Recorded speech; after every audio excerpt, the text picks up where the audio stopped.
بنحلم لبكرة.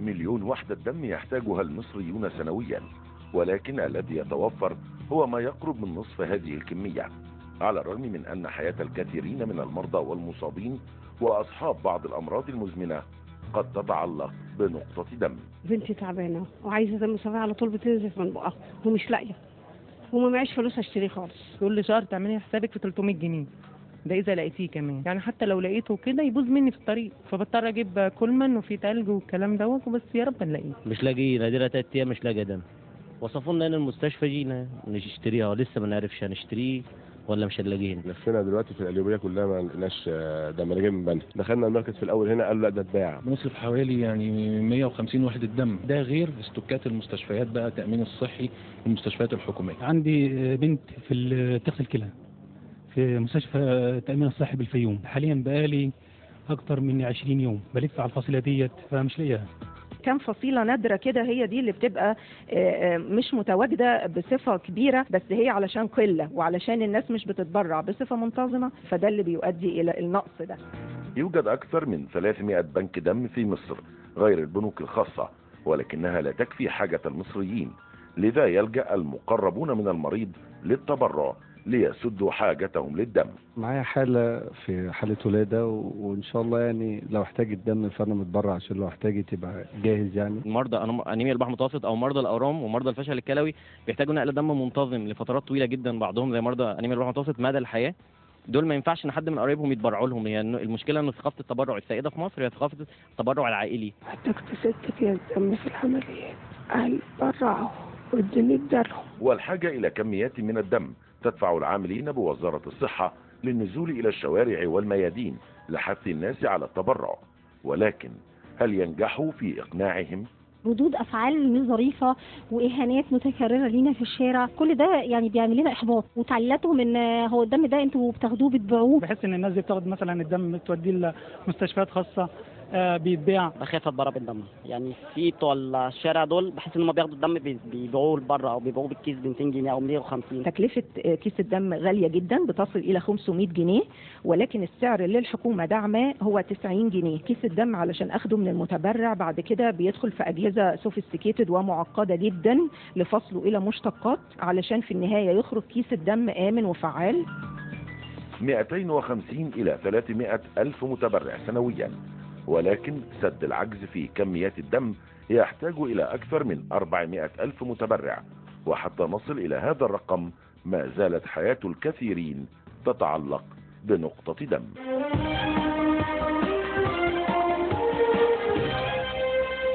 اهلا بحضراتكم. انا بس عايزه افكر كل اللي بيشوفونا دلوقتي ان الساعه دلوقتي 2 الا تلت، يا ريت ما لحقش يظبط ساعته يظبطها، عشان احنا من دلوقتي ابتدينا التوقيت الصيفي. كل سنه وحضراتكم طيبين.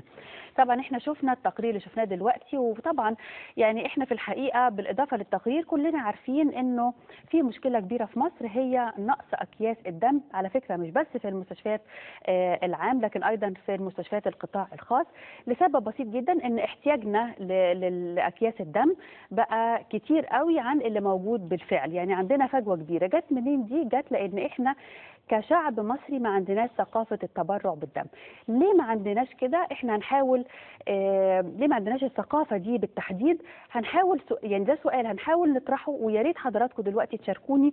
يمكن وقتنا اللي باقي قليل، لكن يا ريت حتى في الوقت القليل ده تشاركوني تقولوا لي انتوا ليه بتخافوا تتبرعوا او ليه مقلين في التبرع بالدم.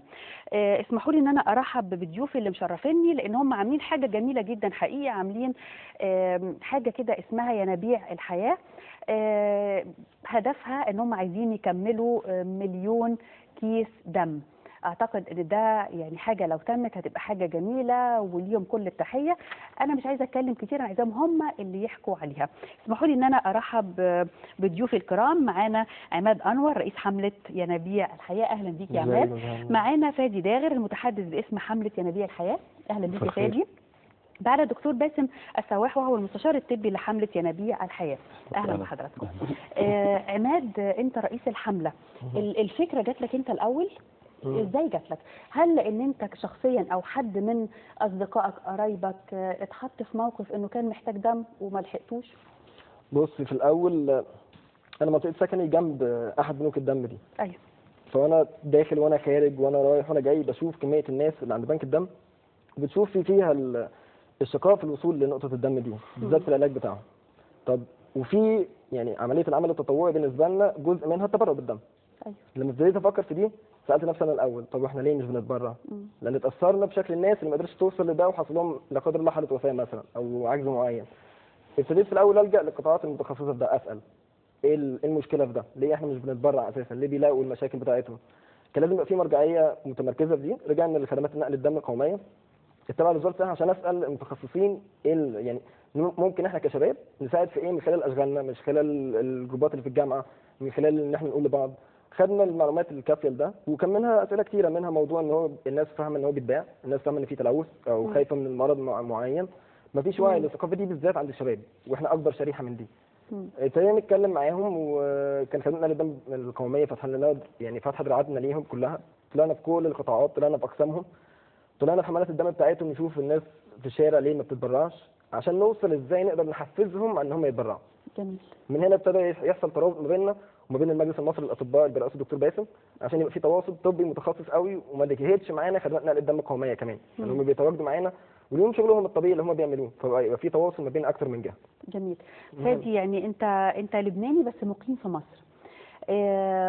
انت بصفتك المتحدث الرسمي لهذه الحمله، يعني احكي لي كده، انتوا يعني فكرتوا انكم تبتدوا بمين، تعملوا ايه؟ يعني انا عارفه ان انتوا ابتديتوا باتصال بنجوم فنانين مصريين، لكن في نفس الوقت في منهم اللي كان معاكم، وفي منكم اللي ما ردش عليكم، وفجأة كده قرينا في الجرايد ان اوبرا وينفري هتبقى معاكم، هذه الاعلاميه السمراء الجميله اللي احنا كلنا بنحبها جدا. احكي لي بقى الفكره لما اتكلمت فيها يعني مع عماد، بلورتها انت كمتحدث رسمي ازاي؟ عملت ايه؟ ايه الخطوات اللي انت عملتها؟ شوف، صار في كذا شغله بفتكر لازم احكي فيهم. بدايه موضوع اقامتي بمصر، انا كنت عم بعمل ستاج لشباب. انا موظف بشركه بلبنان عندها فرع بمصر، فجيت اعمل ستاج للموظفين، وثابت لقيت بعماد وبالشباب تبع ينابيع الحياه، وانا مخرج. فاذا بدك تلاقينا وجهات النظر. انا كان عندي دروب بالعائله بموضوع الدم تحديدا. عند عيلتك انت شخصيا؟ يعني مش عائلتي، عمي اذا بدك. أيوة. فشفته عم بيموت قدامي وفي نقص كان بالدم، فعملي هذا الشيء شوك عندي، والشوك ما خليته يعمل لي انهيار، خليت انه لا بالعكس، انا مصر اعمل شيء مقابل هذا الاكسيدنت اللي صار ببيتنا. فثابت التقيت بعماد وانا لبناني، وشو في اذا انا عشت بمصر واشتغلت لهالقضيه بمصر يعني مع شباب مصريين يعني، وبحب اقول انه هذه حمله مصريه منا لبنانيه، ما له علاقه لبنان فيها، بس انا بحب هالبلد. وحتى لو ليها علاقه، جميل ان احنا حتى كبلدان مع بعض نساعد يعني بعض. قصدي بعد ما تطورت عربيا. ايوه. بس الاساسي هون بمصر، هيدي شغله وحده. هيدا هو. فصرنا قلتوا بقى اشتغلنا مع بعض، ابتديتوا تكونوا مجموعات. مظبوط. عماد قال لي قبل الهوا ان انتوا تقريبا 10 شباب لحد دلوقتي. فكره انكم تدعوا الفنانين، عايزين منهم ايه ويعملوا لكم ايه ويساعدوكم بايه، وفكره انكم تدعوا اوبرا وينفري، والفكره جت ازاي؟ وجود الفنانين او الفيجرز، الوجوه الاعلاميه المعروفه بتعطي ثقه للناس لو هن بيعرفون.